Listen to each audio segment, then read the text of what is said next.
সকল ভক্ত চরণে সশ্রদ্ধ দণ্ডবত প্রণতি।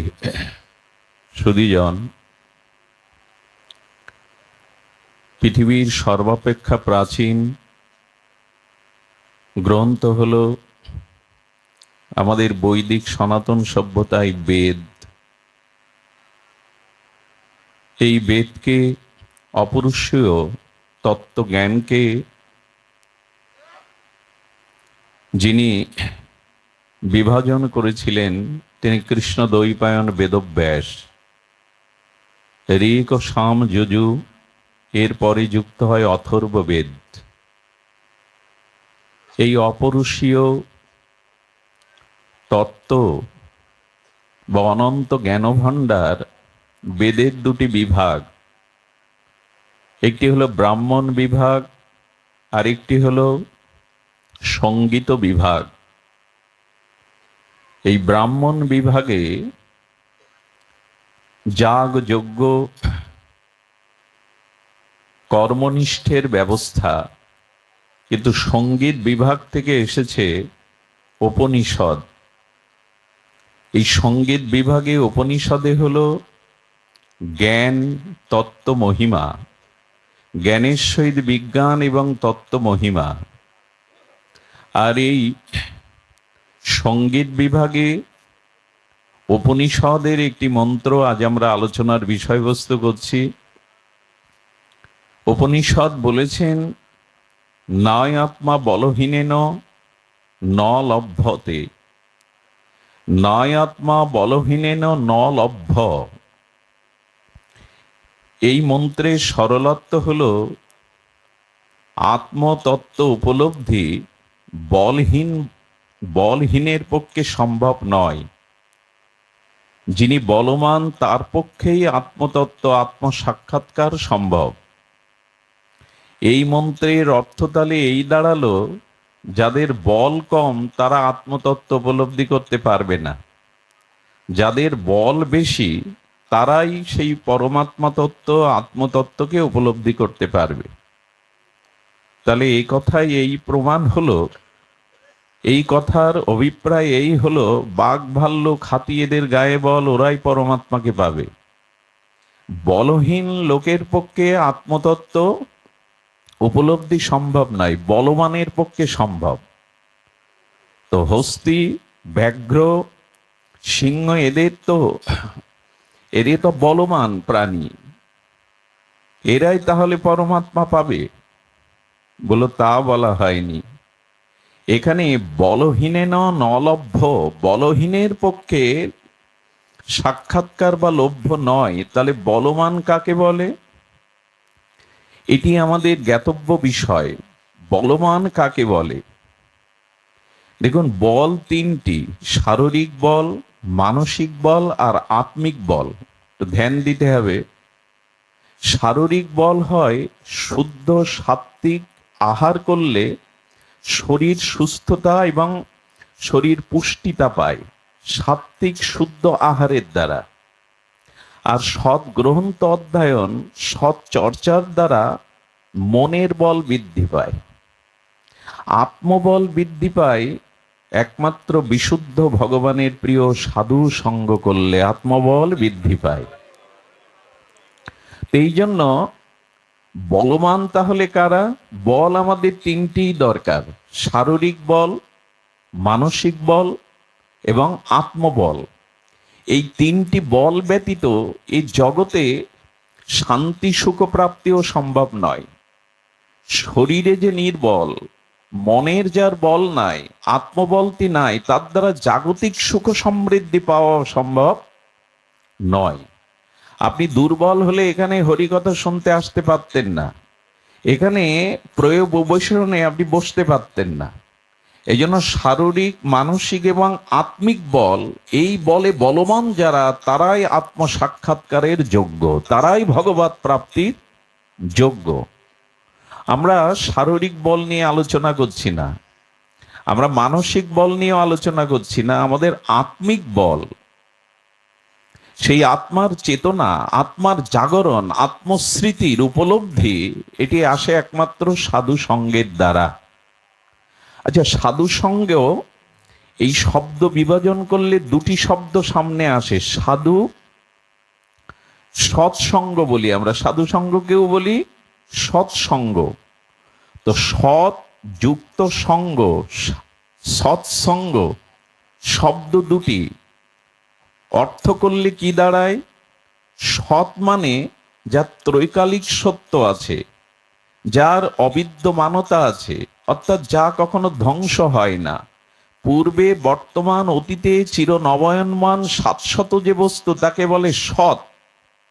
তাহলে এক্ষেত্রে সৎ বলতে ঈশ্বরকেই বোঝায়, সৎ বলতে পরমাত্মাকেই বোঝায়, সৎ বলতে সচ্চিদানন্দ ভগবানকে বোঝায়। আর সঙ্গ মানে আসক্তি, অর্থাৎ সাক্ষাৎ ভগবানের সঙ্গে যে আসক্তি, এরই নাম প্রকৃত সৎসঙ্গ। এটি প্রথম শ্রেণীর সৎসঙ্গ।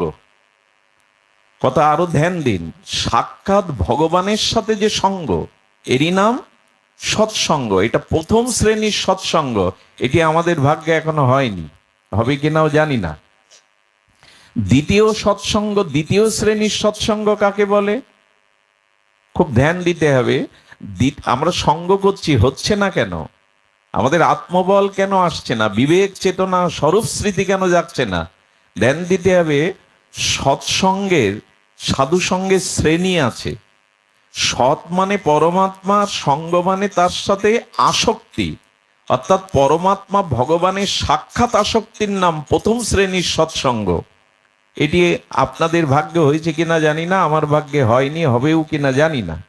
দ্বিতীয় শ্রেণীর সৎসঙ্গ হলো ভগবান তার শুদ্ধ ভক্তকে, ভগবান শুদ্ধ মহাত্মাকে, নির্মল চরিত্রবান, ব্যভিচার দোষে যিনি দুষ্ট নয়, জুয়া নেশা থেকে যিনি মুক্ত, যিনি দাতা, দিতে এসেছেন নিতে নয়, যার চিত্ত নির্মল বিশুদ্ধ, পরোপকারে হিতরত, এরকম শুদ্ধ সাধুর মধ্যে ভগবানের কিছু শক্তির প্রকাশ ঘটে। যেমন লোহখণ্ডকে আগুনের মধ্যে রেখে দিলে আগুন ধর্ম, অগ্নিতত্ত্ব লোহার মধ্যে প্রবেশ করে, করে কি না? 2 ঘন্টা 1 ঘন্টা লোহখণ্ডকে আগুনের মধ্যে রেখে দিলেন, আগুনের ধর্মটা লোহার মধ্যে প্রবেশ করে, তবে সর্বক্ষণিক থাকবে না। থাকে কি? সার্বক্ষণিক কি ওই আগুন থাকবে? জলটা গরম করা যায়, কিন্তু গরম তপ্ত জল কিছুক্ষণ রেখে দিলে তার তপ্ততা, গরমতা চলে যাবে, জল আবার তার শীতল ধর্মে ফিরে আসবে। তো যারা ভজন সাধন সদ্গুরুদেবের দ্বারা ভগবানের কিছু বিশেষ শক্তি হৃদয়ে ধারণ করেন, এই জাতীয় সাধুর সঙ্গ যারা করে, এটা দ্বিতীয় শ্রেণীর সাধু সঙ্গ। এটি দ্বিতীয় শ্রেণীর সাধু সঙ্গ। আর আমরা এখন যেটা করছি, এটা তৃতীয় শ্রেণীর সাধু সঙ্গ। অর্থাৎ ওই মহামানবদের সঙ্গ আমরা পাইনি। দেবশ্রীপাদ নারদের সঙ্গ পেয়েছি, ব্রহ্মার সঙ্গ পেয়েছি, আমরা বিদগ্ধ মায়াজয়ী ত্রিকালজ্ঞ সুখদেব গোস্বামীর সঙ্গ পেয়েছি, পাইনি। আর দ্বিতীয় সাধু সঙ্গ মানে ওই ভগবানের কৃপা শক্তি সমন্বিত, নির্মল চিত্র, বৈরাগ্য প্রদান, জ্ঞান প্রদান, ভক্তি প্রদান, এ জাতীয় সাধু সঙ্গ সহজে মেলে। ভগবান পাওয়া দুর্লভ, কিন্তু এদের পাওয়া খুব দুর্লভ। এদের সঙ্গ করা মাত্রই চিত্তবৃত্তি পরিবর্তন হয়। পরস্পরের স্পর্শে যেমন লোহা সোনা হয়, এদের সন্ধান আমরা পাইনি। আমরা যে সঙ্গ করি সেটা তৃতীয় শ্রেণীর সাধু সঙ্গ। কেমন? ওই মহাত্মাদের, ওই বেদ, বেদান্ত, উপনিষদ, ভাগবত গীতার বাণীগুলি আমাদের মতো এই প্রবক্তার মুখ দিয়ে ওই মহামানবের, ওই ত্রিকালজয়ী মহাপুরুষের বাণীগুলো যার মুখ দ্বারা, প্রবচন দ্বারা আপনাদের কর্ণ দিয়ে হৃদয়ে যায়, ওই বাণীর সঙ্গ, ওই শাস্ত্রের সঙ্গ কারোর সাথে করা মানে তৃতীয় শ্রেণীর সাধু সঙ্গ। এই বাণীগুলো কার? আমার। এগুলো আমি, বাণীগুলো বা সেই চরিত্রগুলো আমার মধ্যে, যে চরিত্রগুলো আমরা আলোচনা করি, ধ্রুব প্রহ্লাদ, এটা কি আমার চরিত্র? যে বাণীগুলি বলছি কি এটা আমার তৈরি করা, আমার পাণ্ডিত্যর দ্বারা তৈরি করা বাণী? সেই মহামানবদের, ত্রিকালজয়ী মহাপুরুষদের, সেই ভগবৎ প্রিয় নিকিঞ্চন ভক্তদের বাণী যদি কারো দ্বারা প্রকাশ হয়, আর ওই বাণী যখন আমাদের কর্ণ দিয়ে হৃদয়ে স্পর্শ করে, এর নাম তৃতীয় শ্রেণীর সাধু সঙ্গ। তবে এটাও সবার ভাগ্যে জোটে না। এটা যাদের জুটেছে ধীরে ধীরে তাদেরও আত্মবল বৃদ্ধি পায়। সাধু সঙ্গে তাদেরও ফলশ্রুতিতে বিবেক জেগে ওঠে, তাদের চরিত্র নির্মল হয়ে ওঠে। আমরা যেটা করছি এটা তৃতীয় শ্রেণীর সাধু সঙ্গ। এই সাধু সঙ্গের প্রাপ্তি কি? সাধু সঙ্গে কেন এসেছেন? এই রাত 10টা অবধি মাটিতে কেন বসেছেন? কারো অপেক্ষা কেন করছেন? কর্ম আছে, বিনোদন আছে, ক্লান্ত শরীর বিশ্রাম আছে, কেন এসেছেন? কারণ এই সাধু সঙ্গে ভগবত কৃপাতে রুচি হয়। ভগবানের বিশেষ কৃপা হলে তবে সাধু সঙ্গে হরিকথাতে রুচি হয়। আর সাধু সঙ্গে কি পাওয়া যায়? সাধু সঙ্গ না পেলে আত্মবল পাবেন না, মনের বল পাবেন না। সাধু সঙ্গ না করলে চিত্ত শুদ্ধি হবে না। আর চিত্ত শুদ্ধি ব্যতীত ভগবানের ভজন শুধু লৌকিক লোক দেখানো হবে, আন্তরিক ভজন, শুদ্ধ ভজন হবে না। এখন লক্ষ্য করুন তো, স্কুল আছে, স্কুলের বসবার বেঞ্চ আছে, এবং স্কুলে বোর্ড আছে, অফিস আছে, সমস্ত ছাত্রছাত্রী স্কুলে যায়, কিন্তু স্কুলে কোনো মাস্টার নাই। 6 মাস যদি এভাবে স্কুলে যান, বিদ্যা অর্জন করতে পারবেন কেউ? কোনো শিক্ষক নাই। অফিস রুম আছে, বিদ্যালয় আছে, বসার বেঞ্চি আছে, ছাত্রছাত্রীও প্রতিদিন স্কুলে যায়, এদের বিদ্যা অর্জন হয়েছে কারো? কথা বলুন, হয় কি? তেমনি আমাদের জীবনে আধ্যাত্মিক চেতনা, ভগবত ভক্তি, নিজের কল্যাণ, এই শিক্ষা নিতে গেলেও বাড়ি বসে থাকলে হবে না, স্কুলে যেতে হবে। সেই স্কুলে, যে স্কুলে প্রকৃত তত্ত্বজ্ঞ শিক্ষক আছেন, অর্থাৎ তত্ত্বজ্ঞ গুরু বা সাধুর নিকটে না গেলে আমরাও আধ্যাত্মিক বিদ্যা কোনো কালেই লাভ করতে পারবো না। এটা আদৌ সম্ভব নয়। নিখিল শাস্ত্র, নিখিল ধর্মমত বলেছেন, শ্রী গুরু কৃপা, বৈষ্ণব কৃপা, সাধু কৃপা ছাড়া এ জগতে তোমার কিছু অর্জন হবে না। হ্যাঁ, অর্থ অর্জন করতে পারো, বড় চেয়ার, পদ, মর্যাদা অর্জন করতে পারো, মানবিক বল, মানসিক বল, আত্মচেতনা, নিজের আত্মকল্যাণ সম্ভব নয়। যেমন এই ছাত্রছাত্রী প্রতিদিন যাবে কিন্তু শিক্ষক নাই, কেহ নাই, বোর্ড আছে, স্কুল আছে, বিদ্যা অর্জন হবে না। এবং সাধুগুরু বৈষ্ণবের কাছে না গেলেও আমাদের আধ্যাত্মিক চেতনা কোনোদিন জাগবে না। তবে অনুরোধ করি, যান, আপনার সাধু সঙ্গে যান। সাধু সঙ্গ গেলে কি হবে? খুব ধ্যান দিয়ে শুনুন। সন্ত কবির বলেছেন, যারা পারফিউম অর্থাৎ সুগন্ধি বিক্রি করে, সেন্টের দোকান, এই দোকানে আপনি গেলেন, পকেটে পয়সা নেই ওই সুগন্ধি কেনার, আবার দোকানদারও কি এমনি এমনি ফিরিয়ে আপনাকে দেবে? চেনে না, জানে না, তো ওখানে গিয়ে দাঁড়িয়ে লাভ কি? যদি এই প্রশ্ন আসে, আপনি গেছেন সুগন্ধির দোকানে, পকেটে পয়সা নাই সুগন্ধি কেনার, আর দোকানদারও আপনাকে এমনি এমনি ফ্রিতে সুগন্ধি দেবে না, দাঁড়িয়ে থেকে একটা লাভ আছে। দাঁড়িয়ে থাকার লাভ কি জানেন? ওই যে সুগন্ধি বিক্রেতা মাঝে মাঝে ক্রেতাদের, যারা কিনতে এসেছে তাদের গায়ে একটু মাখিয়ে দিচ্ছে, একটু স্প্রে করে দিচ্ছে, ওর গন্ধটা, ওর পনমন সুগন্ধটা আপনার গায়ে এসে মাখছে। আপনিও সেই সুগন্ধের ভাগী হচ্ছেন। কিনলেন না, সে দিলেও না, দাঁড়িয়ে থেকে যদি সুগন্ধ পান, তো যেখানে ভগবানের নাম রূপ লীলাগাথা হচ্ছে ওখানে দাঁড়ালেই ওই অনুভূতি আপনার ভিতর প্রকাশ হবেই হবে, কিছুটা যাবেই আপনার চিত্তে। আর যাই বলেই মানুষ এখানে শান্ত থাকে, যাই বলেই মানুষ এখানে সাংসারিক চিন্তা ভুলে যায়, যাই বলেই এখানে মানুষ দুঃখের উপরে উঠে আত্মতৃপ্তি, আত্মশান্তির অনুভব এখানে পায়। এই জন্য পায়, আমি কিনতে না পারলেও, সামর্থ্য না থাকলেও, কেউ আমাকে না দিলেও গন্ধটা তো এড়ানো যাবে না, সুগন্ধটা তো আমার গায়ে আসবেই। এই জন্য সাধু সঙ্গ এই চেতনার দ্বারা আমাদের উপলব্ধি হয়। সন্ত কবির এবং আমাদের সাধু শিরোমণি তুলসীদাস গোস্বামী একটা অদ্ভুত কথা বলেছেন। সাধু সঙ্গে দুটি জিনিস হয়। আহা, সাধু সঙ্গে কি হয়? ভবভঙ্গ হয়। শব্দটার সাথে আমাদের সবার পরিচিতি নেই। ভব ভঙ্গ তার মানে কি? ভব মানে এই সংসার, এই ত্রিগুণময়ী সংসার, আর ভঙ্গ মানে ভেঙে যাওয়া। অর্থাৎ আমরা বারবার জন্ম মৃত্যু জরা ব্যাধি ক্ষুধা পিপাসা এই চক্রে ঘুরছি। পুনঃজন্ম, পুনঃমৃত্যু, পুনঃকর্মফল ভোগ, ক্ষুধা পিপাসা রোগ শোক, এই ভবচক্রে আমরা ঘুরছি। সাধু সঙ্গ কি করে? এই ভবচক্রে পরিভ্রমণরত এই জন্ম মৃত্যু চক্রে আবর্তনশীল জীবের আসা যাওয়ায় ভঙ্গ করে দেয়, ভেঙে দেয়। তার আর আসা যাওয়া করা লাগে না। এই জন্ম মৃত্যু চক্রে আসা যাওয়া ভঙ্গ হয়ে যায়। এই জন্য সাধু সঙ্গকে তুলসীদাস গোস্বামী বললেন ভবভঙ্গ হয়। বোঝা গেল ভবভঙ্গ মানে কি? এই যে বারবার যাওয়া আসা ভালো জিনিস না। বারবার এই শরীর পেয়ে কর্মফল রোগ শোক ভোগ করা এটি ভালো জিনিস না। আমরা এখানে বিদেশে এসছি, এটা আমাদের দেশ নয়। মন চলো নিজ নিকেতনে। তোমার ঘর এটা না, তোমার বাড়ি এটা না, তোমার পরিচয় এটা না। তুমি বিদেশে বাস করছো, আর এই বিদেশে দুঃখ কষ্ট যন্ত্রণা পেতে হবে, যতবার আসবে। সাধু সঙ্গ ছাড়া, গুরু কৃপা ছাড়া, ভগবত কৃপা ছাড়া ভবভঙ্গ হবে না।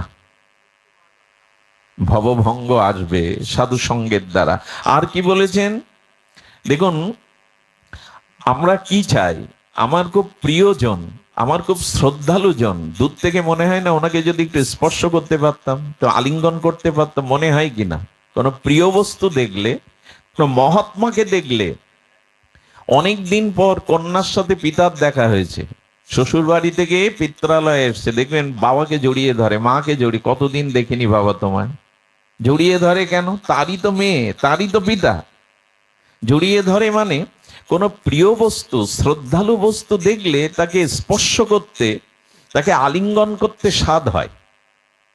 এটা প্রত্যেকেরই চিত্তে হয়। তো সাধু সঙ্গ মানে কি জানেন? ভগবানের অঙ্গ সঙ্গ। আমি দুবার বলবো শব্দটা।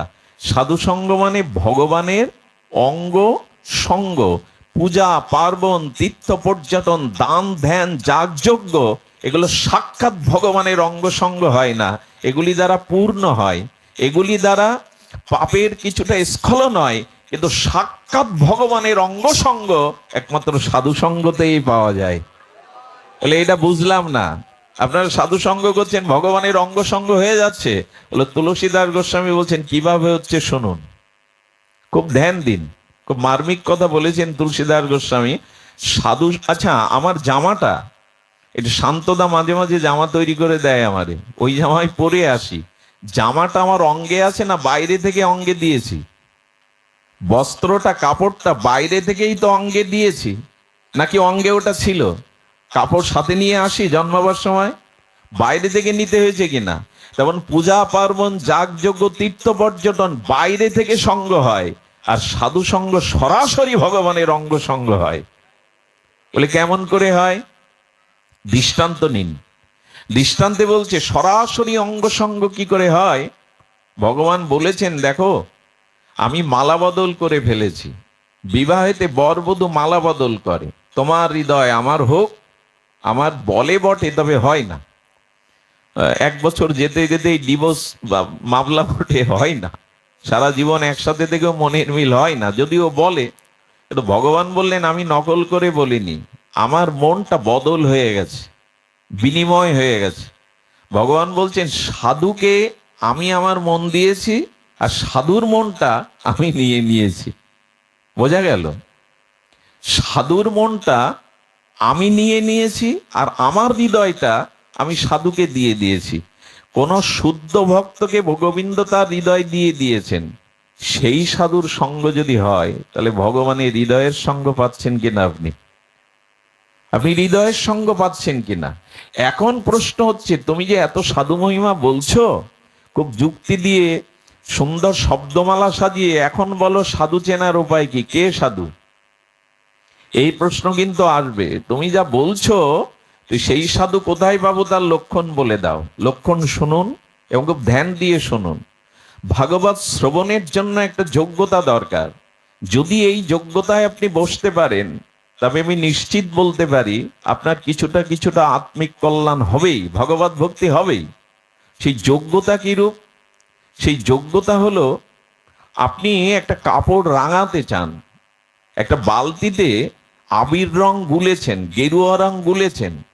কাপড়টা যদি, সাদা কাপড়টা যদি ওই বালতির মধ্যে, পাত্রের মধ্যে গোলা রঙের মধ্যে না চুবিয়ে পাশে রাখেন, কাপড় রঙিন হবে কি? ধুলা মলিন হবে। বালতির পাশে রাখলে ধুলা লাগবে, কিন্তু গেরুয়া রং বা আবির রঙে রাঙাবে না।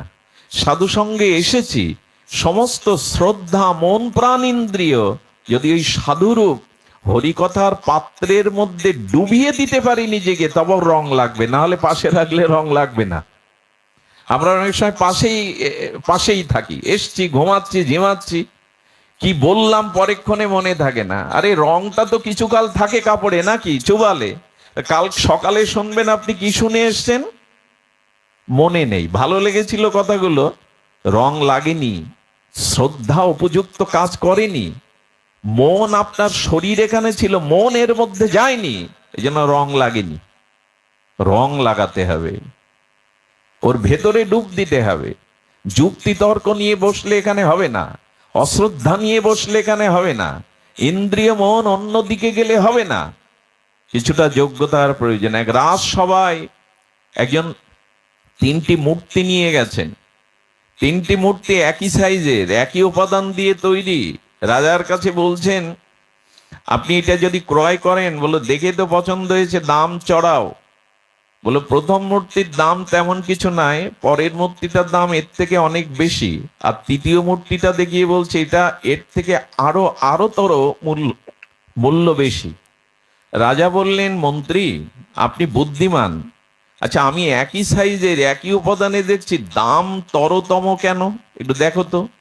বুদ্ধিমান মন্ত্রী এসে কি করেছেন, দেখছে ওজন একই, একই উপাদান দিয়ে তৈরি, একই সাইজ, বলে দাম বেশি কেন তাহলে?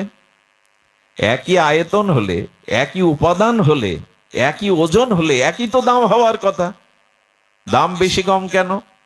মন্ত্রী প্রবার, বুদ্ধি সপ্তম, উনি 3টে কয়েন নিয়েছেন। কয়েন, কয়েন বলে তো, কয়েন আর কয়েল কোনটা কাকে বলে? কয়েন বলে মনে হয়, কয়েল তো মশা মারার। তো কয়েন দিয়েছেন, কয়েন কান দিয়ে প্রথম যে মূর্তিটার দাম বেশি না, তার কান দিয়ে দিয়েছেন, এই কান দিয়ে কয়েনটা পড়ে গেছে, এইটার দাম কম। দ্বিতীয় কয়েনটা দিলে করেছে কি, দ্বিতীয় কয়েনটা কি করেছে, ভেতরে কিছুক্ষণ যাওয়ার পরে ওটা মুখ দিয়ে বেরিয়ে গেছে কিছুক্ষণ পরে, বলে এইটার দাম একটু বেশি। আর তৃতীয় যেটার দাম বেশি, তার কর্ণে দিয়েছে, সেই কর্ণ দিয়ে মুখ দিয়ে কান দিয়ে বেরোনি, ওটা ভেতরেই রয়ে গেছে। বলবার উদ্দেশ্য হলো, যারা হরি কথা শুনতে আসে, প্রসাদ পেয়ে বাড়ি যায়, এ কান দিয়ে শোনে, ওই কান দিয়েই সেই তত্ত্ব সব বেরিয়ে যায়, এদের এই শ্রোতার মূল্যায়ন খুব বেশি করেনি ভাগবত। কিছুটা সময় ভালো কেটেছে, মনোরঞ্জনে কেটেছে, কিছুটা সময় আনন্দে কেটেছে, এই যা, চরিত্রগত হয়নি, ভেতরে কিছু নিতে পারেনি। বিষ যদি মুখে থাকে আপনি মরবেন না, এমনকি বুকে গেলেও মরবেন না, যদি লাংসে আর রক্তের সাথে বিষ না মিশে যায় ততক্ষণ আপনি মরবেন না। এই জন্য বিষ খাওয়া সব রোগী মরে না, যাদের রক্তের সাথে ওটা মিশে না যায়, লাঞ্চের সাথে, মরে না। তো তেমনি আচরণে যদি মিশে যায়, যে হরিকথা শুনলো, ভেতরে অবস্থান করে কিছুটা হরিকথার ক্রিয়া, হরিকথার মাধুর্য তত্ত্ব তার ভিতরে কিছুটা অবস্থান করলো, চরিত্রগত হলো, এনার মূল্য একটু বেশি। আর যিনি হরিকথাকে হৃদয়ঙ্গম করে নিজের জীবনকে বদলাতে পেরেছেন, শুদ্ধ ভক্তি লাভ করতে পেরেছেন, সেই শ্রোতার মূল্য তো অনেক বেশি। আমরা এই জন্য আমাদের মূল্যায়ন কখন হবে, এই হরিকথাকে যেদিন আমরা আচরণ করতে পারবো। আমাদের আচরণের মধ্যে যেদিন এটা স্পর্শ করবে, আচরণ ছাড়া ধর্ম হয় না। চুল লম্বা রাখলে আর চুল একেবারে ফেলে দিলেই যে সাধু, এরকম না। পোশাক পরলেই যে সাধু, এরকম না। সাধু হলো যিনি এই ভাগবত তত্ত্বকে আচরণ করতে পেরেছেন, আচরণের দ্বারা যিনি জীবনে প্রতিফলন ঘটাতে পেরেছেন। সাধুর চরিত্র সেখানেই, এই আচরণের মধ্যে ফুটে উঠেছে যার এই ভগবানের দিব্য চেতনা বাণী।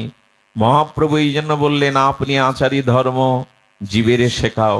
এই কলিযুগের মানুষ মিষ্টি কথাই ভুলবে না, যতই পাণ্ডিত্য দিয়ে শব্দ সাজিয়ে 2 ঘন্টা বসিয়ে রাখো, বেশি দিনে পুঁজি চলবে না। যদি তোমার চরিত্রগত না হয় ধর্ম উপদেশ শাস্ত্র বাণী, যদি তোমার ব্যবহারে সেটা প্রতিফলিত না হয়, এই রাজ্যে বেশি দিন তুমি টিকতে পারবে না। সাধারণ মানুষ কিছুদিন মোহিত হবে, 2-4 বছর, তারপরে ছুঁড়ে ফেলে দেবে তোমায়। প্রকৃতিই তোমাকে এই রাজ্য থেকে ছুঁড়ে ফেলে দেবে যদি চরিত্র এবং আচরণ, ধর্ম প্রতিপালন তোমার ভিতরে না হয়। বেশি দিন প্রকৃতি তোমায় এখানে রাখবে না। সাধু কাকে বলে? খুব ধ্যান দিয়ে শুনুন। হনুমান গেছে লঙ্কায়। কোথায় গেছে? লঙ্কায়। হনুমান লঙ্কায় গেছে। লঙ্কায় রাবণের রাজ্য। আর রাবণকে তুলসীদাস গোস্বামী বলছেন জীবন্ত মোহ। রাবণের প্রতীক কি? একটু কথা বলুন, কি প্রতীক? দেরিতে হয়, আমি দ্রুত কথা বলছি, ভাগবত এরকম দ্রুত বলতে নেই, কিন্তু আসলে অনেকটা বিলম্ব হয়ে গেছে রাস্তায়। দীর্ঘ পথ, পথের অসুবিধা থাকে, গাড়ির অসুবিধা থাকে, একটু দেরি করায় আমি একটু দ্রুত বলছি, কষ্ট করে হলেও শ্রবণ করুন। সময় বাঁচানোর জন্য রাবণ হলো মোহ। মোহ কাকে বলে? মোহ মানে সব আমার, এ জগতে যা কিছু সব আমার। এই আমিত্ব, আমার অভিমানে যারা মর্ত, এরাই মোহগ্রস্ত। আর মোহ কারা? মোহ হলো এই আমিত্ব অভিমানে যারা প্রাণ মনকে দিয়ে দিয়েছে, নিজের মন নিজের প্রাণ আমাতে নেই, ওই আমি আমার থেকেই যারা দিয়ে বসেছে, এই মোহ। আর রাবণের রাজ্যে অর্থাৎ মোহ রাজ্যে সবাই ঘুমিয়ে থাকে, মানে অজ্ঞানতায় অবচেতন থাকে। কথাগুলো সাংকেতিক কথা, দার্শনিক কথা, একটু বোঝা চাই। যাদের ভিতরে মোহ আছে, সব আমার, আমি আমার, এদের আধ্যাত্মিক চেতনা, এদের বিবেক ঘুমিয়ে আছে। এই জন্য হনুমান গিয়ে দেখে নেশা ভান করে অমদ্য খাদ্য খেয়ে সবাই ঘুমিয়ে আছে লঙ্কায়। একটা জিনিস বলি, কারো ব্যক্তিত্ব চরিত্র যদি বুঝতে হয়, তাকে দিনের বেলায় দেখে বুঝতে পারবেন না, রাতে সে কি করে সেটা দেখতে হবে। কারো চরিত্রকে, কারো ব্যক্তিত্বকে দেখতে গেলে রাতে ওই লোকটা কি করে দেখে বুঝতে হবে তার চরিত্র ব্যক্তিত্ব কেমন। দিনে আমরা সবাই সাধু, দিনে আমরা সবাই মহাপুরুষ, পোশাকে আশাকে ব্যবহারে বাক্যে। রাতে দেখতে হবে এই ব্যক্তিটা কি করে। যেমন দেখেছি আমি অনেক মা, সবাই টেলিভিশন দেখছে, হই হুল্লোড় করছে, উনি ঘরের এক কোণে লাইট জব করে, লাইট বন্ধ করে জব করছেন, কত রাত পর্যন্ত জব করছেন। যখন ঘুম এলো আস্তে আস্তে মালাটা রেখে ঘুমিয়ে পড়লো, টানতে পারিনি। এই কোলাহল, এই বিনোদন, এই নাটক সিনেমা তাকে টানতে পারিনি। তারা কিছুটা অন্তর্মনা হয়ে থাকে, নিজেকে গুটিয়ে নেয়, এই সংসারের আবিলতা থেকে, মোহ থেকে গুটিয়ে নেয়।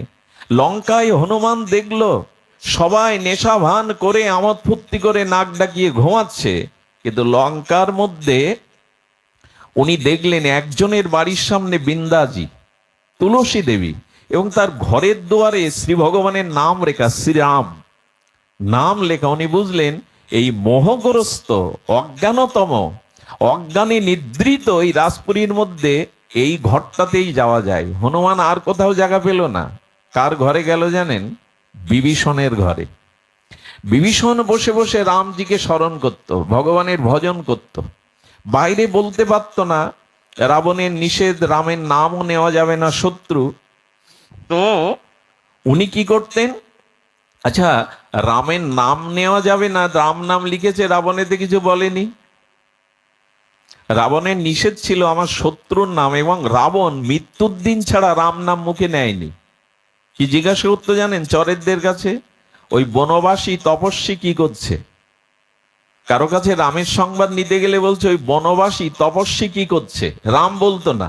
বলে ওই শত্রুর নাম নেওয়া যাবে না। এবং প্রহ্লাদ মহারাজের নিষেধ ছিল এখানে বিষ্ণু নাম, হিরণ্যকশিপুরের নিষেধ ছিল। আমাদের সমাজেও এরকম আছে, রাবণ হিরণ্যকশিপুর ভগবানের নাম নিতে দেয় না। খোল করতাল বাজিয়ে একটু কীর্তন করলে বেলায় তো চেঁচামেচি করছো কেন? ছেলে মেয়ের লেখাপড়া আছে না, বন্ধ করো।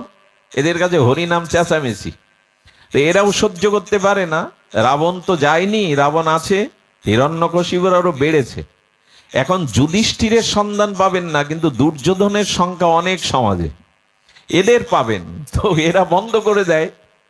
তো কি করেছে, হনুমান গিয়ে যেই দাঁড়িয়েছে দুয়ারে, খুব ধ্যান দিবেন, সঙ্গে সঙ্গে বিভীষণের একটু তন্দ্রা আসছিল, নাম নিতে ভেঙে গেছে। এই দেখুন সংকেত দিচ্ছে, যদি কখনো ভগবত কৃপায় তোমার দুয়ারে সাধু এসে দাঁড়ায়, তবে সাধু সঙ্গ সাথে সাথে তোমার মোহ নিদ্রা ভেঙে যাবে, তোমার অজ্ঞানের নিদ্রা ভেঙে যাবেই যাবে।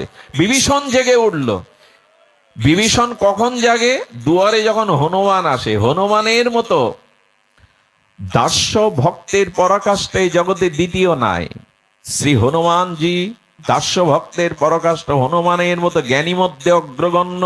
শ্রী ভগবানের চরণ সেবার এই মহান ভক্ত যার দুয়ারে যায় তার তো মোহনিদ্রা ভাঙবেই। কি সংকেত দিচ্ছেন? বিভীষণের মোহনিদ্রা ভেঙে গেল।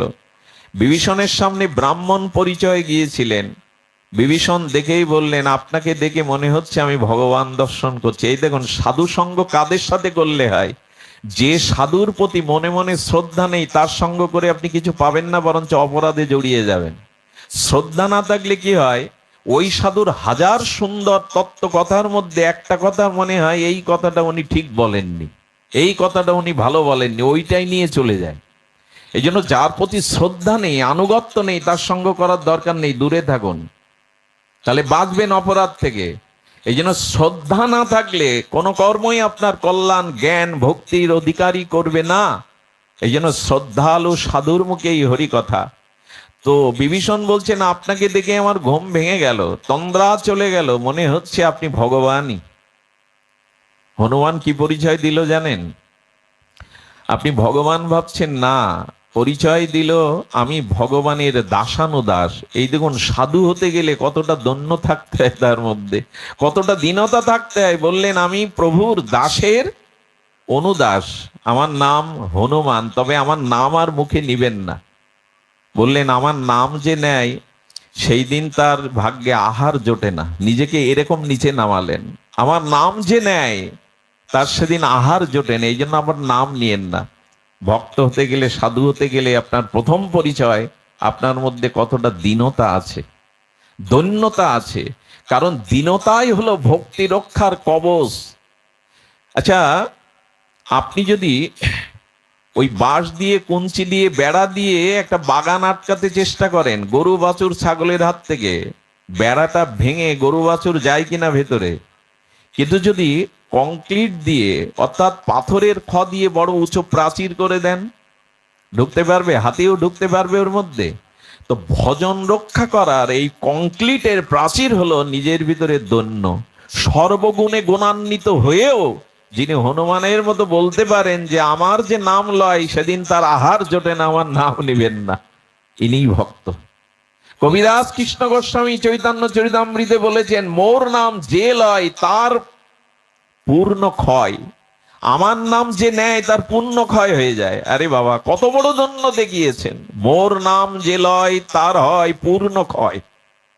কবিদাস কৃষ্ণ গোস্বামী, অষ্ট গোস্বামীর অন্যতম, চৈতন্য চরিতামৃতকার, তিনি বলছেন আমার নাম নিলে তার পূর্ণ ক্ষয় হয়। সুধীজন, এই হনুমানের সঙ্গের দ্বারাই বিভীষণ জেগে গিয়েছিল। আর জেগে গেলে কি হলো? মায়ার লাথি খেয়ে রাতের বেলাতে রামের চরণে শরণ নিয়ে নিল। কখন আপনি ভগবানের চরণে যেতে পারবেন? যখন হনুমানের মতো শুদ্ধ সাধু সঙ্গ আপনার জীবনে আসবে, তখন মোহনিদ্রা ভেঙে যাবে, তখনই প্রভুর চরণে আপনি যেতে পারবেন। এই হলো সংকেত। সাধু কৃপায়, গুরু কৃপায় ভগবানের চরণে আপনাকে পৌঁছে দেবে। আচ্ছা, সাধুর লক্ষণ বলছিলাম। প্রথম লক্ষণ হলো সাধু সঙ্গ হলে আপনি জেগে উঠবেন, আপনি মোহনিদ্রা থেকে, অজ্ঞানতা থেকে জেগে উঠবেন। নিজের কাছে প্রশ্ন করুন তো, আজ এত বছর ধরে সাধু সঙ্গ করছেন, দীক্ষা নিয়েছেন, জেগেছি তো? কিছুটা মোহ দূর হয়েছে তো? স্ত্রী পুত্র সংসারের প্রতি আসক্তি কিছুটা কমেছে তো? যদি না কমে, জানবেন কিছু এগোনো হয়নি, পথ এগোনো হয়নি। সুধীবৃন্দ, চড়ই বেতি আমরা চলতে গিয়ে থেমে গেছি। সাধুর দ্বিতীয় লক্ষণ দেখুন, কথাটি বড় মার্মিক কথা। সাধুর দ্বিতীয় লক্ষণ হলো, আচ্ছা, উপাসনা কাকে বলে? উপযুক্ত আসনা ইতি উপাসনা। উপ মানে নিকটে, কাছে, আর আসনা মানে নৈকট্যে বসা, অর্থাৎ ভগবানের নিকটে অবস্থান করাকেই বলে উপাসনা। এই শ্রবণটাও একটা উপাসনা। এখন যেটা করছেন শ্রেষ্ঠ উপাসনা, শ্রবণ কীর্তন। উপাসনা ভগবানের নৈকট্যে বসা, তাই যদি উপাসনা হয়। এখানে আমরা জগতে যারা আছি সকলেই উপাসনাকারী। কারণ আমাদের স্ত্রী পুত্র, টাকা পয়সা, বাড়ি গাড়ি চোখের সামনে, কিন্তু হৃদয়ে কে বসে আছে? হৃদয়ে কে আছে? হৃদ্দেশ অর্জুন তিষ্ঠতি। সব থেকে নিকটে, বাড়ি গাড়ি স্ত্রী পুত্র না, সব থেকে আমার হৃদয়ের মধ্যে কে বসে আছেন? ভগবান। ভগবান আমার হৃদয়ে, আমি ভগবানের নিকটে, এটা উপাসনা। অর্থ তো তাই দাঁড়ায়। বোঝা যায় কি? ভগবানের, জয় রাধে জয় রাধে, ভগবানের নিকটে বসাকে কি বলে? উপাসনা। একটু সরে বসুন, না একটু ভিজুন, ব্রজবাসীরা 7 দিন ভিজেছিল, বসুন। জয় শ্রী রাধে। তো আমরা কি জানলাম? ভগবানের নৈকট্যে বসা তার নাম উপাসনা। তা আমরা ভগবানের নিকটে আছি কিনা? ভগবান আমার নিকটে আছে কিনা? কিন্তু উপাসক সবাইকে বলা যাবে? উপাসক সবাই না। তাহলে এই অর্থ দাঁড়ালো কি করে যে ভগবানের নিকটে বসাটাই উপাসনা? ধ্যান দিন, ভগবান যখন আমার নিকটে, তখন আমি ভক্ত, তখন আমি সাধু নই। কারণ ভগবান সবার নিকটে আছে, সবার হৃদয়ের কীট পতঙ্গ শূকর কুকুরের হৃদয়েও ভগবান আত্মারূপে আছেন। তাহলে উপাসক বা সাধু কাকে বলে? যে ভগবানের নিকটে, যে ভগবানের নিকটে, সে সাধু বৈষ্ণব নয়, কারণ ভগবান সবার নিকটে আছে। প্রশ্ন হলো তাহলে সাধুকে? কথাটা কিন্তু খুব রহস্যময়। ভগবানের নিকটে বাস করাটাই যদি উপাসনা হয়, তাহলে আমার সব থেকে হৃদয়ে আছে তো ভগবান, আমি উপাসক, আমি সাধক। একথা দাবি করতে পারবো? আমরা প্রত্যেকেই সাধক? দাবি করতে পারবো না। কখন আপনি সাধু জানেন? আহা, আপনি ভগবানের নিকটে গেছেন, আপনি ভগবানের নিকটে আছেন, এটা সাধু না। সাধু তাকেই বলে যিনি ভগবানের হৃদয়ে স্থান পেয়েছেন। ভগবান যাকে স্মরণ করেন, ইনিই সাধু। কথাটা আবার বলা দরকার। ভগবান আমার নিকটে, এতে আমি উপাসক বা সাধু নই। শূকর কুকুরের মধ্যেও আত্মারূপে ভগবান আছে, আমার মধ্যেও আছে, সাধু নেই। যেদিন আমি ভগবানের নিকটে শুধু নয়, আমি ভগবানের হৃদয়ে স্থান পাবো, সেই দিনই তিনি প্রকৃত সাধু হবেন। আমি ভগবানকে মনে করি, কিন্তু যেদিন ভগবান আমাকে বিশেষ রূপে মনে করবেন, সেই দিন আমি প্রকৃত সাধু হব। আমি ভগবানকে মনে করি, ভগবান আমায় মনে করে তো? আমি তোর কথা ভাবি, তিনি আমায় ভাবেন তো? যদি ভাবেন, তবেই আপনি প্রেমিক, তবেই আপনি বিশুদ্ধ ভক্ত। কি করে বোঝাই বলুন তো? এক অন্ধ বাবাজি রাধারমন দেখতে গেছেন বৃন্দাবনে, জন্মন্ধ, প্রতিদিনই যান। তাকে বলছে, বাবা কিছু মনে করবেন না, আমাদের চোখ আছে, আমরা এই রাধারমন বিগ্রহ অপূর্ব দর্শন দেখে প্রীত হই, আনন্দ পাই, ভগবত দর্শন। আপনি তো জন্মান্ধ, আপনি আসেন কেন? আপনি কি দেখেন? কি উত্তর দেবে? এটা অপূর্ব উত্তর এলো। বলে, দেখো, আমি যাকে দেখতে আসি, আমি যাকে দেখতে আসি সেই রাধারমন, আমি অন্ধ, কিন্তু উনি অন্ধ না। তাই আমি তাকে দেখি আর না দেখি, সে যদি আমাকে দেখে, সেটাই আমার সফলতা, সেটাই আমার সার্থকতা। অর্থাৎ ভগবান যেদিন আমায় দেখবেন, ভগবান যেদিন আমাকে স্মরণ করবেন, যেদিন ভগবানের হৃদয়ে আমার কথা স্মরণ হবে, তিনি হলেন প্রকৃত সাধু। আর ভগবান বললেন, আমার জীবনে এরকম শুদ্ধ ভক্তকে স্মরণ করা ছাড়া আমি অন্য কাউকে স্মরণ করি না। যেদিন ভগবান আপনাকে চাইবেন, ভগবান আপনার কথা ভাববেন, ভগবান আপনার চিন্তা করবেন, সেদিনই আপনি ভগবানের প্রিয় পাত্র। কোন গুণ থাকলে, কি মহিমা থাকলে, কত অনুরাগ থাকলে ভগবান আমাকে স্মরণ করবেন? ভগবান স্মরণ করেন প্রিয় প্রেমিক ভক্তদের। স্মৃতি সর্বদা ভগবানের হৃদয়ে বাজে। ভগবান এই ভক্তকে সর্বদা স্মরণ করেন। সুধীবৃন্দ, দ্রৌপদীর বস্ত্রহরণে গোবিন্দ এসেছিলেন, আর কোন মা বোনের এই এরকম মুহূর্তে ভগবান ডাকলে কাপড় হয়ে তার লজ্জা নিবারণ করে না কেন? সব নারীরে তো করা উচিত ছিল। একজন প্রশ্ন করেছে, অর্জুন আপনার এত প্রিয় কেন?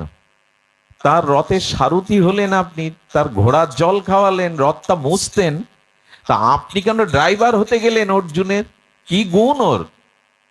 ভগবান বললেন, অর্জুন যখন নিদ্রিত হয়, ঘুমিয়ে পড়ে, তখন ওর ঘরে যেও।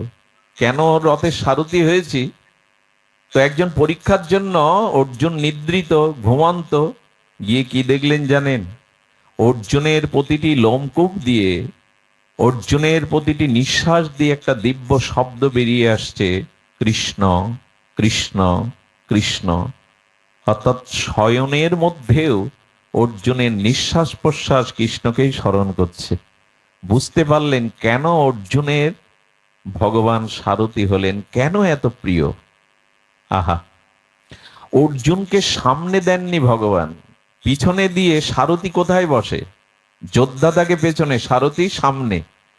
অর্জুন ভগবানকে বলছে, সামনে ভীষ্ম, সামনে দ্রোণাচার্য অস্ত্রগুরু, ওদের একটা বাণ যথেষ্ট আমার বুকে যদি বিদ্ধ হয়, একটা বাণই যথেষ্ট আমি মৃত্যুবরণ করতে। অর্জুনের দিকে তাকিয়ে গোবিন্দ বললেন, এই জন্য তো সামনে আমি। ওদের বাণ যদি তোমার বুকে আসে, আগে আমি বুক পেতে দেব অর্জুন, এই জন্য তো আমি সামনে দাঁড়িয়ে। কোন ভক্তের সারথি স্বীকার করেন ভগবান? আহা সুধীজন, এই জন্য আপনি এমন আচরণ করুন, ভগবানকে এরূপ অনুরাগ নিঃস্বার্থ ভালোবাসুন, যাতে ভগবান আপনাকে স্মরণ করে, ভগবান আপনার চিন্তা করে। সুধীবৃন্দ, ভগবান ভাবেন, ভগবান চিন্তা করেন। সুদামা বিপ্র, তিনি দুয়ারে দুয়ারে ভিক্ষা করছেন। কৃষ্ণ বাসুদেব এই নাম নিয়ে দুয়ারে দুয়ারে ভিক্ষা করছেন। শ্রী গোবিন্দের বাল্যবন্ধু সুদামা বিপ্র, ভগবানের বাল্যবন্ধু ভিক্ষা করবে। আরো কি জানেন? তার পরনের কাপড়টা 500 জায়গায় মানে তালি দেওয়া। আর ওনার স্ত্রীর নাম সুশীলা, কিন্তু 20 বছরেও একটা কাপড় কিনে দিতে পারেন। এত অভাব ভগবানের সখার, ভগবানের বন্ধুর। ওই অবস্থায় 5 বাড়ি ভিক্ষা করতেন। যারা দিতেন তাদের আশীর্বাদ দিতেন, যারা দিতেন না ওদের বেশি আশীর্বাদ দিতেন। বলেন, তোমরা ভাগবতে সব বলো, বাস্তবে এরকম হয় তো? বলে, বাস্তবে কেন দিতেন বেশি আশীর্বাদ? তার কারণ, যেদিন পেত না ভিক্ষা, সেদিন মনে করতো আমার প্রারব্ধে আজ অন্নযোগ না, এই জন্য পাইনি। এই ভেবে আমার প্রারব্ধটা ক্ষয় হচ্ছে, ও দেয়নি মানে আমার প্রারব্ধটা ওর জন্য সাধু কাকে বলে? আরে একজন ওপর থেকে জল ঢেলে দিয়েছে সাধুর মাথায়, এই নানান নোংরা জল। মনে করে যে সাধু আমার দিকে তাকিয়ে যেই গালি দেবে আমি ওকে 10টা শুনিয়ে দেব। সাধু বিরোধী তো। জল ঢেলে দিলে সাধু হাসি মুখে উপরতলার ওর দিকে তাকিয়েছে, বলে কিছু বললে না? ও তো আশায় আছে কিছু বলবে, কিছু বললে না। বললেন, তুমি তো আমার উপকার করলে, ঠান্ডা জল দিয়েছো, গরম জল দিলে তো শরীরটা পুড়ে যেত, এইটুকু উপকার তুমি করেছো। এই সাধুকে কি বলবেন আপনি? একজন না পায়ে একটা পাথর ছুঁড়ে মেরেছেন। পাথর ছুঁড়ে মারাতে বলছেন যে আপনি কিছু বলবেন না। বললেন, পায়ে মেরেছো এটা সৌভাগ্য, মাথায় মারলে তো আরো ক্ষতি হয়ে যেত, প্রারব্ধ ক্ষয় হলো। এরই নাম সাধু। তবে এদের পাওয়া এখন দুর্লভ। আমরা পরশ পাথরের কথা শুনি বটে, চোখে দেখেছেন কখনো? পরশ পাথর কেউ পেয়েছে বাংলাদেশে, শুনেছেন? এরকম এদের পাওয়া বড় দুর্লভ। ভগবান পাওয়া সুলভ, কিন্তু এদের পাওয়া বড় দুর্লভ। সুধীজন, ধ্যান দিন তো। সুদামা বিপ্র যখন ভিক্ষা করছেন, আচ্ছা এই ভিক্ষা গোবিন্দ কি দেখেন না? ওই যে বললাম, যেদিন ভগবান আপনার কথা মনে করবে, যেদিন ভগবানের চিত্তে আপনার কথা ভাবনায় আসবে, তখনই জানবেন আপনি প্রকৃত ভগবানের শুদ্ধ ভক্ত হয়েছেন। সুধীজন, কৃষ্ণ বসে বসে দ্বারকায় কাঁদছেন। 4 বাড়ি গেছে, 4 বাড়ি দরজা বন্ধ করে বলেছে আজ ভিক্ষা হবে না, আজ অন্ন হবে না। গোবিন্দের চোখে জল দেখে প্রেয়সী বরা রুক্মিণী দেবী বলছেন, প্রিয়, আপনার চোখে জল, নিশ্চয়ই আপনি কোনো ভক্তের কথা ভেবেই কাঁদছেন, কারণ ভক্তের ব্যথা কথা মনে করেই আপনার চোখে জল আসে। আহা, গোবিন্দ দ্বারকায় কাঁদছেন। বলেন, আমার চোখের জলের কারণ দেখবে না শুনবে? বলে একটু দেখাও। গোবিন্দ বলছেন, রুক্মিণীকে আমার স্কন্ধে স্পর্শ করো। অঙ্গ স্পর্শ করে দ্বারকা থেকে, আর এই যে নগরে ভগবানেরই প্রিয় বান্ধব সুদামা বিপ্র ভিক্ষা করছেন, ওখানে ওই দূরদর্শনের মতো গোবিন্দের অঙ্গ স্পর্শ করে রুক্মিণী দেখছে। যে হরি হরি গোবিন্দ গোবিন্দ করে যে বাড়িতে যাচ্ছেন দরজা বন্ধ করে দিচ্ছে, ভিক্ষা অন্ন দিচ্ছে না। 5 বাড়ি ভিক্ষা করেন, 1 বাড়ি বাকি। বলে তোমার বাল্যবন্ধু সুদামার এই দশা, তুমি বসে বসে কাঁদছো। আরে তুমি কিছু করতে পারছো না ওর জন্য? তোমার বাল্যবন্ধু ভিক্ষা করে মানুষের দুয়ার থেকে অপমানিত হয়ে ফিরছে, তার 4টি সন্তান আজ না খেয়েই থাকবে, কিছু করো মাধব। কিছু করার নেই। কারণ সুদামার সাথে যখন আমার বন্ধুত্ব হয়, সুদামা বন্ধুত্ব মেনে নিতে চায়নি। আহা, দেখুন ভগবানের প্রিয় ভক্ত কারা। সুদামাকে অবন্তীনগরে সন্দীপনীর মুনির আশ্রমে যখন বন্ধুত্বের হাত বাড়িয়ে কৃষ্ণ বাড়িয়ে দিয়েছিল, সুদামা বলেছিল রাজার সাথে ভিখারির বন্ধুত্ব হয় না, বন্ধুত্ব দেওয়া নেওয়ার মাধ্যমেই হয়। আমি ভিখারি ব্রাহ্মণ, আমার দেওয়ার কিছু নেই, তোমার সাথে বন্ধুত্ব মানায় না। ফিরিয়ে দিয়েছিল সুদামা। কৃষ্ণের অনুরোধে, কৃষ্ণের ব্যাকুলতায় সুদামা একটা সত্য জুড়ে দিয়েছিল, কৃষ্ণ বন্ধুত্ব তোমার সাথে হতে পারে, তুমি কোনোদিন আমাকে কিছু দিতে পারবে না, আর আমিও তোমার কাছে কোনোদিন কিছু চাইব না। ভালোবাসা যদি বজায় রাখতে চান এই জায়গাটায় আসতে হবে।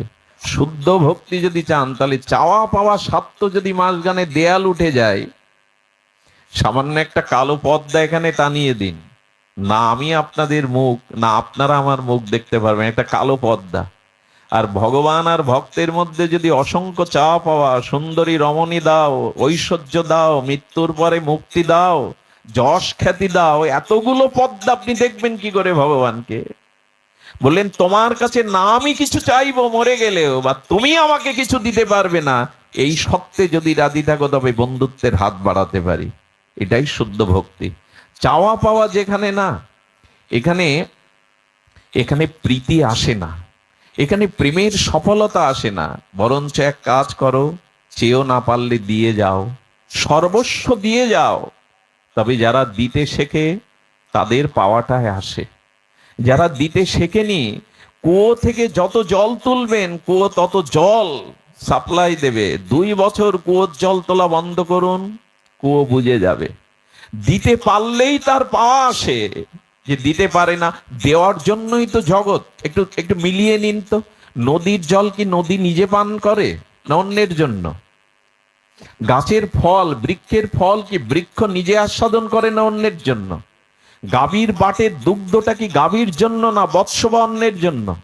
মায়ের বুকের দুগ্ধটা তো সন্তানের জন্য, নিজের জন্য নয়। আকাশের চাঁদের কিরণ তো চাঁদের জন্য নয়, জগতের জন্য। এই বায়ু সূর্য কিরণ সবই অন্যের জন্য। শুধু আমরাই জগতে অন্যের জন্য হতে শিখলাম না। আর অন্যের জন্য যতদিন না হবেন, ততদিন ভগবান আপনার দিকে ফিরে তাকাবে না। আমরা এই জন্য সাধু কারা জানেন? সাধু যারা সংগ্রহ করতে ভালোবাসে না, যাদের জীবনে ত্যাগ আছে, এরাই সাধু।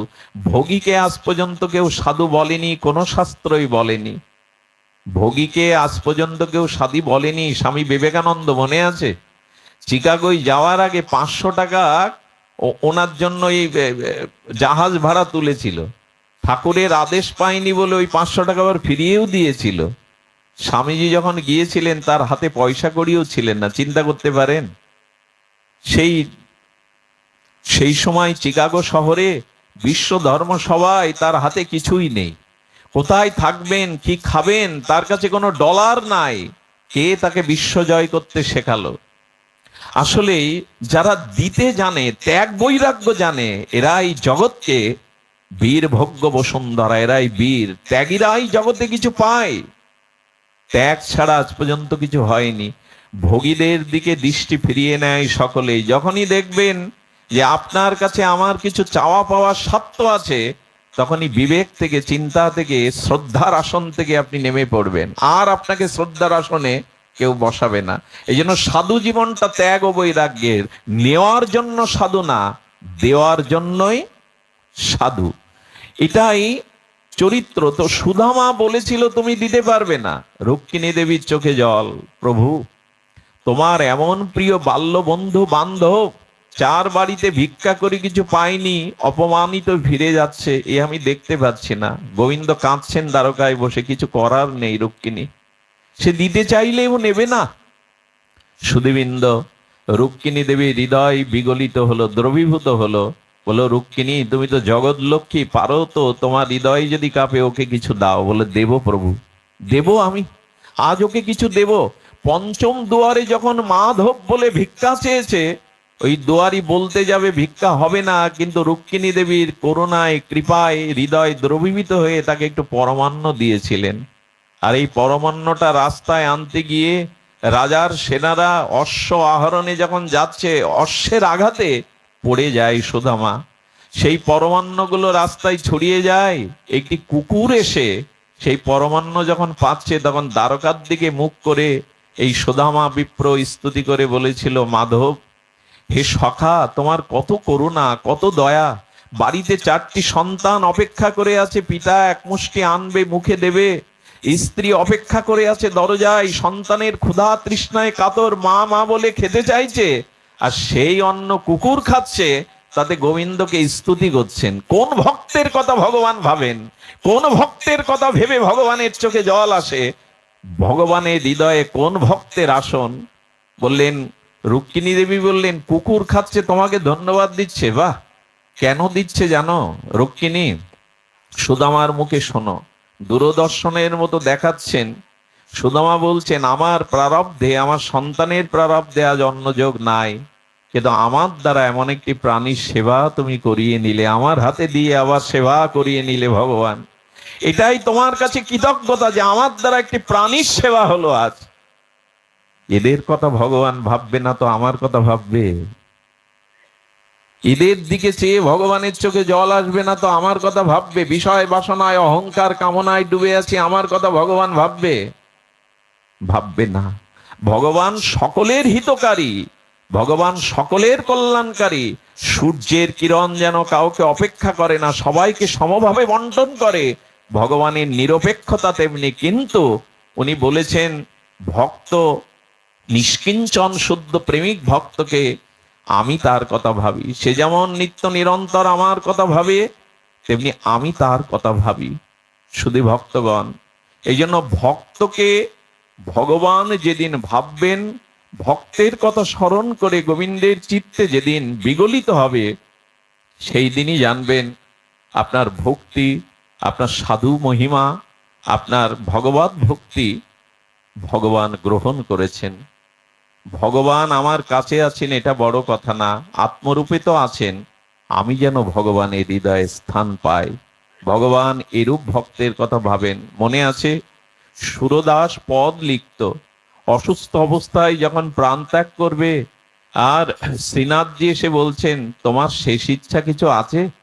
সুরদাস বলেন, ইচ্ছা ছিল হাতে করে কিছু পদ লিখবো, 1,00,000 পদ লিখবো, কিন্তু 75,000 পদ লিখেছি, 25,000 পদ বুঝি এ জন্মে আর লেখা হলো না।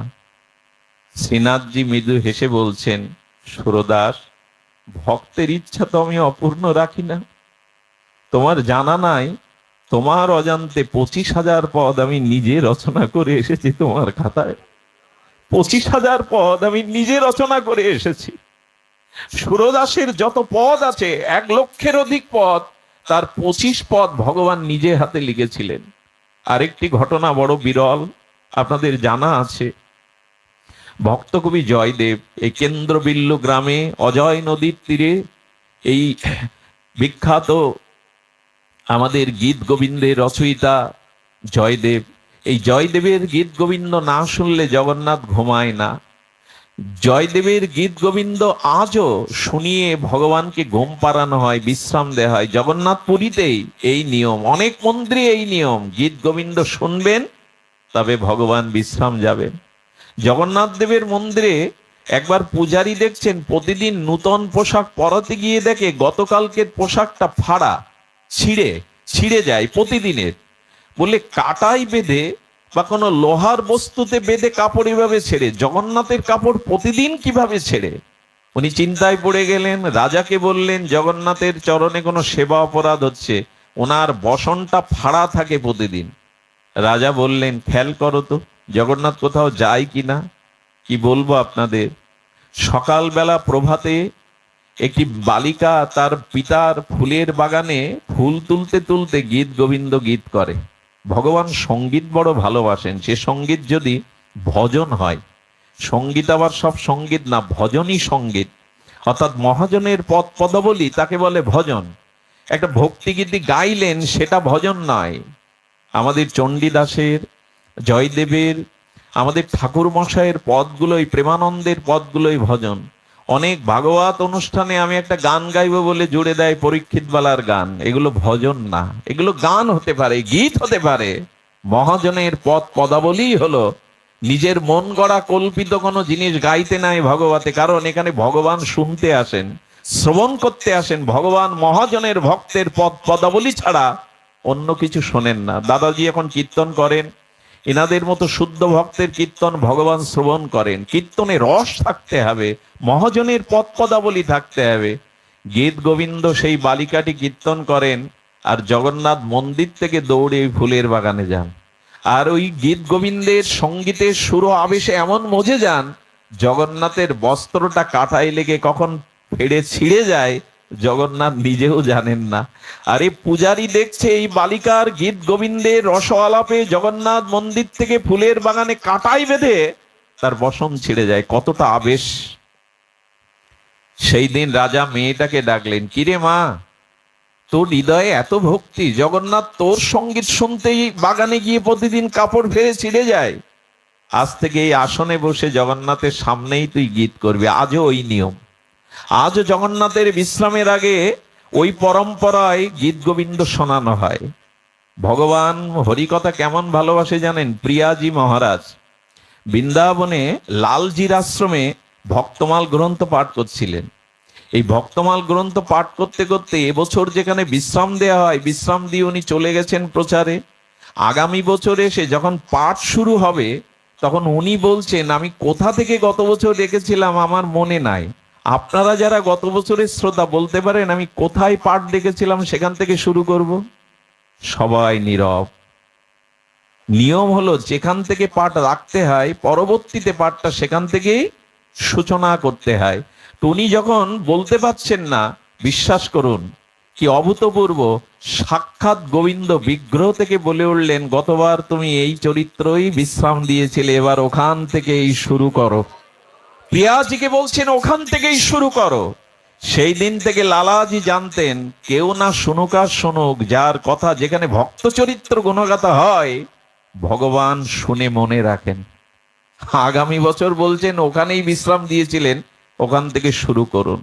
সুধীবৃন্দ, জগন্নাথ এমনি করে গীত গোবিন্দ শুনতেন। এই জয়দেব আপনারা জানেন, পদ্মাবতীকে সাথে নিয়ে তিনি রাত দিন গোবিন্দের চিন্তায়, এবং গীত গোবিন্দের পথ বিস্ময়কর, জগন্নাথেরই শক্তির আবেশ। এই জয়দেব মনে পড়ে একদিন তিনি ঠাকুর ঘরে লিখতে বসেছেন গীত গোবিন্দ, যে লীলাটি, যে ভাবনাটি তিনি অক্ষরে রূপ দিতে যাবেন, বারবার হাত কেঁপে যাচ্ছে, বারবার বুক কেঁপে যাচ্ছে, লিখতে পারছে না। কারণ তিনি জানেন আমার গোবিন্দই জগৎগুরু, আমার গোবিন্দই জগতীশ্বর, আমার গোবিন্দ ভগবান নন, স্বয়ং ভগবান, আমার গোবিন্দ পুরুষ নন, পুরুষোত্তম, আমার ভগবান তিনি অবতার নন, অবতারী। কিন্তু রাধারানীর ধ্যানে রাধারানী এসে যাচ্ছে। রাধারানী প্রেমগুরু, গোবিন্দ প্রেমগুরুর শিষ্যা। এখন গোবিন্দ কি রাধারানীর চরণ বুকে নিতে পারবেন? এই লাইনটা লিখতে পাচ্ছেন না। জগৎগুরু প্রাণনাথকে রাধারানীর প্রেমময়ীর চরণ মস্তকে ধারণ করবেন, বুকে ধারণ করবেন, এই পদ উনি লিখতে পাচ্ছেন না। বারবার কলম কেঁপে যাচ্ছে, হাত কেঁপে যাচ্ছে। সুধীবৃন্দ কলম রেখে দিয়ে পদ্মাবতীকে বললেন, গঙ্গা থেকে স্নানে যাচ্ছি। উনি গঙ্গা স্নানে চলে গেলেন। কেন্দ্রবিল্ল গ্রাম থেকে অজয় নদী অনেকটা দূরে, একটু সময় লাগে। কিন্তু কি হলো জানেন? জয়দেব আজ তাড়াতাড়ি ফিরে এলো, এসে পদ্মাকে বলছে, পদ্মা বসন দাও। বসন পড়লেন, তাড়াতাড়ি তিলক নিলেন। তিলক নিয়ে তিনি গীত গোবিন্দ রচনার জন্য ঠাকুর ঘরে প্রবেশ করলেন। প্রবেশ করে নিজে কলম নিয়ে গীত গোবিন্দের বাকি অংশটুকু সমাপন করে তিনি এসে বলছেন, প্রসাদ দাও। সুধীবৃন্দ পদ্মাবতী প্রসাদ দিলেন। প্রসাদ পাওয়ার পরে বিশ্রাম মন্দিরে গেলেন। পদ্মাবতী এবার প্রসাদ পেতে বসেছে।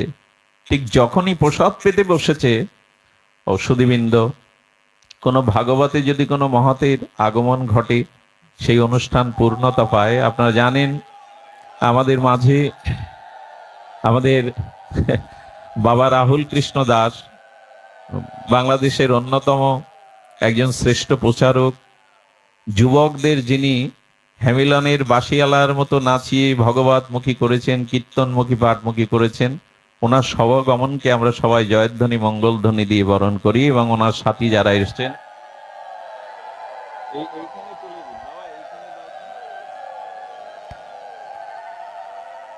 জয় রাধে, ওনাকে নিয়ে আসুন। জয় শ্রী রাধে। সুধীবৃন্দ, ব্যাসপীঠের সম্মানে আমরা সকলে ওনার জন্য জয়ধ্বনি মঙ্গলধ্বনি প্রদান করে ওনার শোভাগমনকে আমরা সম্ভাষণ জানাই। প্রীতিপূর্ণ সকলের শুভেচ্ছা। ওনাকে অনুরোধ করছি, ওনার সাথীদেরও অনুরোধ করছি, আপনারা আসুন, শশা আসন গ্রহণ করুন। সুধীবৃন্দ, পদ্মাবতী এসে দাঁড়িয়েছেন। অজয় নদীর তীরে স্নান করে পদ্মাবতীর সেই প্রসাদ পাওয়ার মুহূর্তেই বাবা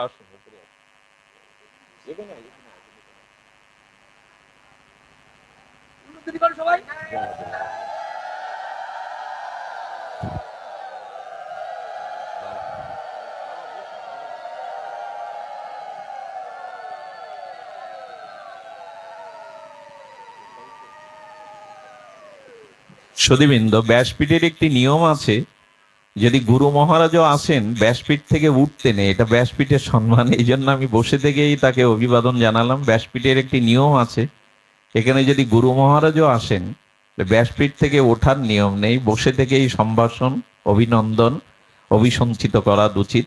আমরা ফিরে আসি। বিশ্রাম বেলা উনি এসেছেন, পুষ্পাঞ্জলি দিতে এসেছেন। ভাগবত যজ্ঞ হলে তার পূর্ণাহুতি দিতে হয়, উনি ওনার পরিকর নিয়ে এসেছেন। আমার অনেক দিনের ইচ্ছা ছিল, উনি এই অঞ্চলে এসেছেন, মনে মনে অভিলাষও ছিল, কিন্তু সাহস পায়নি। ওনার ব্যস্ততা, ওনার হরিকথা, ওনার ভাগবত ক্লাস, এর মধ্যে উনি সময় দিতে পারবেন কিনা। তো আজ ঈশ্বরের ইচ্ছা, কোনো মহৎ যদি, কোনো ভাগবত প্রবক্তা যদি কোনো ভাগবত নিকেতনে উপস্থিত হন, জানতে হবে সেই অনুষ্ঠান ভগবান স্বীকার করেছেন, ভগবান পূর্ণতা দিয়েছেন। জয় শ্রী রাধে। পদ্মাবতী জয়দেবকে দেখে বলছেন, বা জয়দেব তিনি ছিলেন আদর্শ গৃহী, ভাগবতময় জীবন। পদ্মাবতী জয়দেবের অধরামৃতই প্রতিদিন পেতেন। সুধীবৃন্দ, সেই অধরামৃত অগ্রে আজ পদ্মাবতীকে পেতে দেখে গোবিন্দের চিত্তে কিছুটা ব্যথা লাগলো। এই যুগল ভজনে, মাধুর্য ভজনে, সেই ভজনে কোথায় আঘাত আনলো। পদ্মা আমাকে রেখে আজ অগ্রে প্রসাদ পাচ্ছে। দূরে দাঁড়িয়ে বলছেন, পদ্মে তুমি আজ অগ্রে প্রসাদ পাচ্ছ। পদ্মাবতী পরীক্ষায় পড়ে গেছে। এই অগ্নি পরীক্ষার মাঝে দাঁড়িয়ে পদ্মাবতী বলছেন, কেন পরীক্ষা নিচ্ছেন? আমার উপায় কি? এক পতি ঘরে আর এক পতি বাইরে দাঁড়িয়ে আমি যাব কোথায়? প্রভু, আপনি এলেন, গীত গোবিন্দ লিখলেন, আর আপনি প্রসাদ চেলেন, প্রসাদ পেলেন, আমি তো আপনারই অধরামৃত পাচ্ছি। জয়দেব বিস্ময় প্রকাশ করে, এই অনুভবী ভগবানের প্রিয় ভক্ত জগন্নাথের আবেশ যার মধ্যে, উনি ভজন কুঠিরে গিয়ে গীত গোবিন্দের পৃষ্ঠা উল্টে দেখলেন স্বয়ং ব্রজনাথ, স্বয়ং গোবিন্দ তার অবশিষ্ট মনের অভীষ্ট পথ নিজেই রচনা করে গেছেন। আমার বলবার অভিপ্রায় এইটুকু, আমি ভগবানকে মনে করি এটি বড় কথা নয়, ভগবান আমাকে স্মরণ করেন কিনা এটাই বড় কথা। আমার নির্দেশে ভগবান আছেন এটা বড় কথা না, আমি ভগবানের হৃদয়ে স্থান পেয়েছি কিনা এটাই মহিমা, এটাই মাহাত্ম্য। তো আজ ভগবান নিজে গীত গোবিন্দে তার শ্রীহস্তে তার অবশিষ্ট পদ লিখে জগৎকে জানিয়ে গেলেন যে শুদ্ধ প্রেমিক ভক্তকে আমি হৃদয়ে স্মরণ করি। দীর্ঘ হরিকথার এই শেষ মুহূর্তে আমি আর সময় না নিয়ে বিষয়ী মানুষ, সেই দূর যাত্রা বিষয় ফিরে যেতে হবে। সময় অনেকটাও অতিবাহিত হয়ে গেছে, আর বাকিটুকু আমার অভিন্ন হৃদয়ে সুখ, যিনি অনেক দূর থেকেও অন্তরে আমার নিকটে, যার হরিকথা প্রবচনে বিশেষ করে আমি যে স্বপ্নটা ছোটবেলা থেকে দেখতাম, যুবকরা কবে জাগবে, আমাদের এই সনাতন হিন্দু সমাজে যুব শক্তি কবে জেগে উঠবে, তারা প্রথম সারিতে এসে ধর্মের ধ্বজা ধরে কবে দাঁড়াবে। তো সেই কাজটা তার শ্রীগুরু মহারাজ কৃপা করে তার মধ্যে দিয়ে জাগিয়েছেন। আজকের এই ভাগবত যজ্ঞে পূর্ণাহতি আমাদের পরম প্রবক্তা, পরম জাগরিত যুব জাগরণের যিনি অগ্রাধী নায়ক, আমি সেই শ্রীমৎ রাহুল কৃষ্ণ দাস মহাশয়কে নিবেদন করছি আজকে ভাগবতের পুষ্পাঞ্জলি, ভাগবতের পূর্ণাহুতি প্রদানের জন্য। আপনাদের সকলের চরণে দণ্ডবাদ জানিয়ে তার শ্রীমুখেই আজকের ভাগবতের পুষ্পাঞ্জলি এবং শ্রদ্ধাঞ্জলি আমরা শ্রবণ করেই পাঠ বিশ্রাম রাখবো। জয় শ্রী গুরু প্রেমানন্দে গৌর হরি বল। জয় শ্রী